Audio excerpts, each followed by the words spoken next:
하도록 하겠습니다. 네, 국회 입법조사처에서 중대재해처벌법 시행 3년 입법 취지대로 작동되지 않아 라는 제목으로 기자회견하도록 하겠습니다. 먼저 간략하게 입법조사처가 기자회견을 하게 된 배경에 대해서 설명드리겠습니다. 국회 입법조사처는 국회 국정 전 분야 싱크탱크로서 입법의 사전 과정 그리고 입법 과정에 대한 지원도 하지만 입법이 이루어진 이후에 사후 영향 분석도 하고 있습니다. 그래서 이번에 이 중대재해처벌법이 시행 3년을 맞게 되어서 거기에 대한 입법 영향 분석 보고서가 발간되었고 그 발간된 내용을 중심으로 오늘 기자회견을 하게 되었습니다. 이 보고서의 의미는 중대재해처벌법이 시행된 지 3년 만에 이에 대해서 이 사건 전체를 전수 분석해서 국민적 관심사를 해결하는 데 있어서 첫 번째 입법 영향 분석이라고 하는 점이고요. 그런 의미에서 이 내용을 언론에 공유할 필요가 있다고 생각되었습니다. 주요한 내용은 제가 이 자리에서 설명을 드리고 또 추가적으로 궁금한 사항들이 있으면 그 부분은 기자회견 이후에 브리핑을 구체적으로 다시 하도록 하겠습니다. 그러면 주요 내용에 대해서 지금부터 말씀드리겠습니다. 현행 중대재해처벌법 시행에서 가장 큰 문제점은 입법 취지가 제대로 달성되지 못하고 있다는 것입니다. 첫 번째로 국회 입법조사처가 전체 사건 1252건을 전수조사한 결과 73%인 917건이 수사 중인 것으로 확인되었습니다. 중대재해처벌법 위반 사건의 상당수가 미해결 상태로 남아있어서 수사가 지연되는 것이 지금 입법 3년차가 되도록 법의 취지가 달성되지 못하는 가장 큰 요인 중의 하나라고 보았습니다. 다음으로 처벌의 적정성 문제입니다. 사건 처리 내용을 보면 형사사건의 무죄 비율의 3배에 달하는 무죄 비율 10.7%가 확인되고 있습니다. 수사 속도와 처벌 수준에서 모두 문제가 있는 것이고요. 또 집행유예율도 85.7%로서 일반 형사사건 집행유예율 36.5%에 2.3배로 확인되었습니다. 47건의 징역형 유죄형량 평균이 1년 1개월로 42건이 집행유예 처분을 받았습니다. 벌금을 보면 50개 법인 벌금의 평균 액수가 1억 1,040만 원인데 20억 원을 받은 이례적인 한 건을 제외하면 평균적으로는 7,280만 원 수준입니다. 이러한 분석이 어떻게 이루어졌는지 조금 더 구체적으로 설명드리겠습니다. 입법조사처는 이번 영향 분석의 주요 기준으로서 산업재해가 감소했는가의 여부, 책임자 처벌의 적정성 여부, 작업 환경이 변화했는지, 그리고 안전보건 인식 수준이 변화했는지를 중심으로 살펴봤습니다. 그리고 그 효과를 분석하기 위해서 적어도 법이 시행된 지 3년 정도 지나서 보는 것이 좋겠다고 했는데 2022년 1월 27일부터 이 중대재해처벌법이 시행되었고 그래서 이제 자료가 3년 정도 축적되어서 올해 이제 작년 10월부터죠. 작년 10월부터 해서 약 10개월간 대상 사건 1252건을 전수조사했습니다. 그리고 그 결과 가장 중요한 점으로서 현행 중대재해처벌법에서 정부가 시행령 또는 시행규칙 등의 개정을 통해서 사업장 사망사고가 신속하고 엄정하게 처리되도록 노력할 필요가 있다라고 보았습니다. 4가지 기준에 대해서 하나씩 구체적으로 설명드리겠습니다. 첫 번째는 산업재해 감소 여부입니다. 중대재해처벌법의 입법 취지 중에 가장 중요한 것은 산재를 줄이는 것이죠. 근데 지난 3년 동안 산재가 줄지 않았습니다. 산업재해 전반에서 줄지 않았고 사업장 규모별로 봤을 때도 재해자 수가 여전히 늘고 있고 사망자 수는 변함이 없습니다. 저희가 아마 별지로 보도자료 외에 별지로 그래프가 들어가 있는 자료를 드렸을 텐데 그 자료를 보시면 재해자 수 계속 늘고 있고 사망자 수와 재해율은 큰 차이가 없습니다. 그리고 사망 만인율이 다소 줄고 있는 것처럼 보이는데 그것은 중대재해처벌법 이전부터 조금씩 줄고 있었기 때문에 중대재해처벌법이 큰 영향을 미치지 않은 것으로 저희가 분석했습니다. 유일하게 효과가 조금 있어 보이는 것은 5인 이상 49인 이하 사업장인데요. 여기서 법률적 효력이 발생했다면 어떤 이유 때문인지에 대해서는 정밀하게 그 내용을 분석해 볼 필요가 있다고 생각합니다. 그리고 효과가 이렇게 없었던 가장 큰 이유 중에 하나는 중대재해처벌법 적용 대상이 아니면서 재해율과 사망률이 가장 높은 5인 미만 사업장 때문입니다. 여기서 지속적으로 재해자 수가 증가하고 사망자 수, 재해율, 사망률의 변화가 없었기 때문에 5인 미만 사업장에 대해서 실질적인 대책을 마련하지 않으면 산업재해 또 중대산업재해가 줄어들기를 기대하기는 어렵다라고 저희가 봤습니다. 두 번째는 책임자 처벌의 적정성입니다. 앞서서 말씀드렸다시피 책임자 처벌 문제에서는 가장 중요한 것이 수사가 지연되고 있다는 것입니다. 지금 구체적으로 보시면 6개월을 초과해서 처리된 비율이 고용노동부 그리고 검찰에서 각각 50%, 56.8%입니다. 여기에 더해서 높은 무죄율과 집행유예율도 문제입니다. 무죄 비율이 10.7%로 일반 형사사건의 3배, 집행유예율 85.7%로 일반 형사사건의 2.3배이고요. 조금 구체적으로 보면은 유죄 판결 받은 49건 중에 징역형이 선고된 건이 47건입니다. 근데 이 형량이 최소 6개월에서 최대 2년 정도입니다. 평균 1년 1개월인데 중대재해처벌법에서 정하고 있는 한선이 1년 이상입니다. 그러니까 여기에 근접하거나 또 대부분은 미치지 못했다는 이야기입니다.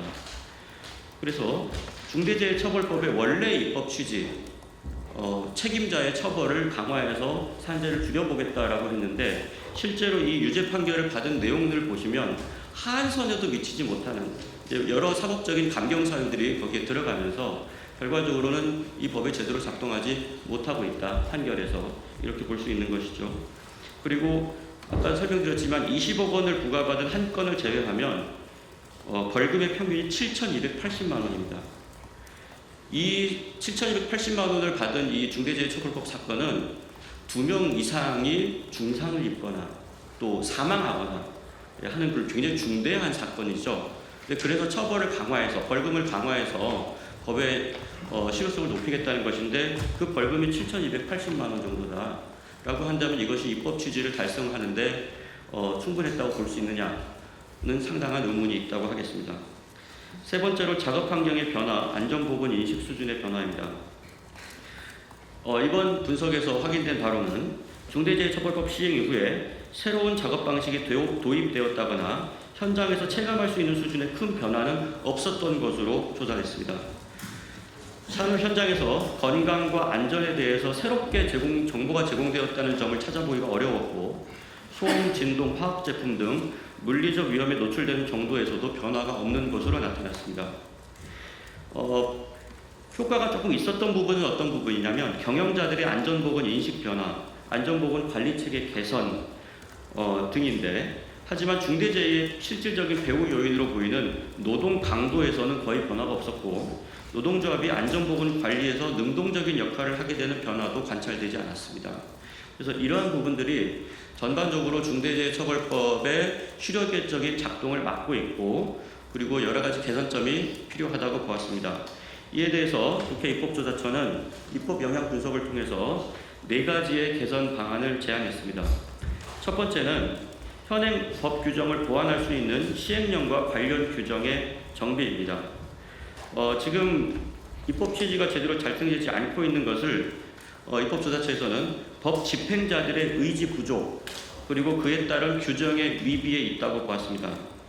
법에서 처벌 기준을 시행령에 상당 부분 위임을 해서 입법을 당시에 했는데 시행령의 규정이 불명확하다는 지적이 계속해서 있었음에도 불구하고 그에 대한 조치가 이행되지 않았습니다. 또 시행 규칙도 존재하지 않습니다. 이런 상황에서 수사 중인 사건이 대거 발생하고 결국은 무죄라든지 집행률이 높은 것도 발생했다고 보고 있고요. 또 하나는 지금 시행 3년이 지났는데 양형 기준도 마련되어 있지 않아서 평균 1년 1개월, 벌금 7,200만 원대 수준의 양형이 이루어지고 있는 것이 문제라고 봤습니다. 그래서 이런 부분들이 반드시 개선되어야 입법 취지가 달성될 수 있다는 것입니다. 두 번째는 수사 중인 사건의 비중을 줄여야 합니다. 지금 중대재해처벌법 관련해서 많은 사업장들이 지금 해당이 되고 있는데 왜 그 부분들이 빨리빨리 개선되지 않느냐? 수사가 지연되고 있기 때문입니다. 1252건 전체 사건 중에서 917건이 수사 중입니다. 말 그대로 사건을 그냥 들고 있다는 얘기죠. 예. 그래서 이 부분에 있어서는 수사 역량이 부족한 것이 가장 큰 요인 중에 하나라고 봤습니다. 그래서 수사기관의 전문성을 확보해야 하고, 그래서 지금 당장 900건이 넘어가는 이 수사 중인 사건에 대해서는 조금 비상한 조치가 필요하다고 저희는 봤습니다. 그래서 지금 경찰이 최근에 중대재해수사 전담 조직 신설을 검토한 바가 있고요. 하지만 또 현재 중대산업재해 수사의 주축은 고용노동부입니다. 그리고 기소 여부는 최종적으로 검사가 판단하고 있는데 이 세 기관 등에서 초동 이제 사건이 벌어지면 경찰과 고용노동부 감독관이 거의 같이 출동을 하게 되는데 그 이후의 상황에서 기소가 이루어질 때까지 협조가 잘 이루어지지 않고 있습니다. 저희가 실제 구체적인 사건을 봤는데도 수사 지휘가 여러 차례 반복된다든지 수사 역량이 미진한 부분들이 많이 확인되었습니다. 그래서 지금 900건이 넘는 이 수사 중인 사건들을 해결하기 위해서는 중대재해합동수사단, 고용부, 경찰, 검찰이 한꺼번에 협력을 하는, 그래서 중대재해합동수사단 같은 것을 한시적으로 운영해서 지금 들고 있는 사건들이라도 빨리 해결을 해야 된다는 겁니다. 그런 것들을 좀 고려해 볼 필요가 있다라는 것이고요. 또 하나는 산업안전보건감독관의 역량을 좀 늘려야 되는데 양적으로 수를 늘리는 것이 정부에서도 고려되고 있는 것으로 알고 있습니다만 지금 저희가 이 사건들을 구체적으로 들여다봤을 때는 더 중요한 것은 질적 역량을 강화하는 것입니다.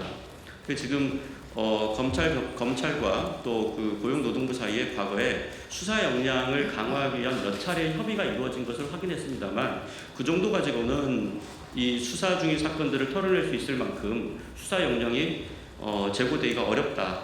그래서 여기에 대해서 아주 체계적인 수사 역량을 제고할 수 있는 그런 대책이 필요하다라고 봤습니다. 그런 문제 해결에 노력이 있을 때 사건 처리 절차의 표준화, 또 신속한 증거 확보 같은 것이 가능하다고 봤습니다. 세 번째는 형사처벌 이외에도 안전보건 관리 체계가 자율적으로 구축될 수 있도록 하는 시스템을 만드는 것입니다. 산재를 방치하는 것이 경제적으로 이익이 되지 않는다라고 하는 구조를 만들어내야 되는 것입니다. 그래서 그에 대한 대안으로 저희는 인센티브제, 경제적 불이익, 제도적 인프라 지원 방안 같은 것들을 제시했는데요. 조금 더 구체적으로 보면 현재 기업들이 형사처벌에 대해서 만약에 산재가 발생하면 중대재해처벌법 대상 사건이 발생하면 서류 중심의 형식적인 대응을 한다든지 외부 전문가 자문 또 법적 대응을 통해서 해결하려는 경향을 보이고 있습니다. 그것이 경제적으로 좀 더 이익이라고 판단하고 있는 것이죠. 그래서 이런 부분들을 해결하려면 매출액 이익 연동 벌금제, 재산 비례 벌금제, 사고 이력 가중 벌금제, 이익 환수형 과징금제, 산재 보험에서 차등 보험률제 같은 것들을 적극적으로 적용해야 된다고 생각합니다. 매출액 이익 연동 벌금제 같은 것은 산재가 계속 나더라도 매출이 늘어나면 경제적으로 도움이 된다라고 하는 것을 불가능하게 원칙적으로 만들어야 된다는 것입니다. 네 번째는 입법 취지에 부합하는 처벌이 이루어질 수 있도록 양형 기준을 빨리 마련하는 것입니다. 지금 산업 현장에서 일하다가 사람이 크게 다치거나 죽어도 평균 7천만 원 초반대의 벌금을 내면 된다라고 하는 것이 과연 중대재해처벌법을 입법한 취지였는가?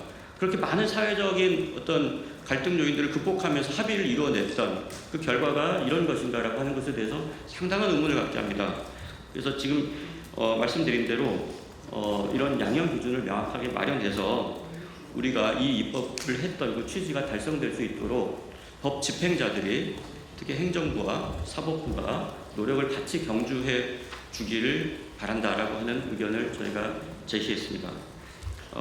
그리고 앞에서 한번 말씀드렸지만 지금 중대재해처벌법의 실효성을 높이고 그 의지를 확인하기 위해서는 지금 들고 있는 사건 900건이 넘는 수사 중인 사건들을 어떻게 해서든지 공조 수사를 통해서 빨리 해결하는 것이 가장 중요하다. 이 점을 다시 한번 강조드리고 싶습니다. 네, 이것으로 브리핑을 마치고 구체적인 질문에 대해서는 저희가 백브리핑에서 다시 한번 설명드릴 수 있도록 하겠습니다. 주요한 내용은 보도자료에 나와 있고 제가 그 내용을 핵심적인 내용들을 별지로 이렇게 다시 한 페이지로 여러분께 나눠드렸기 때문에 그 부분들을 잘 참고하시면 될 것 같습니다. 네, 이상으로 기자 브리핑을 마치도록 하겠습니다. 감사합니다.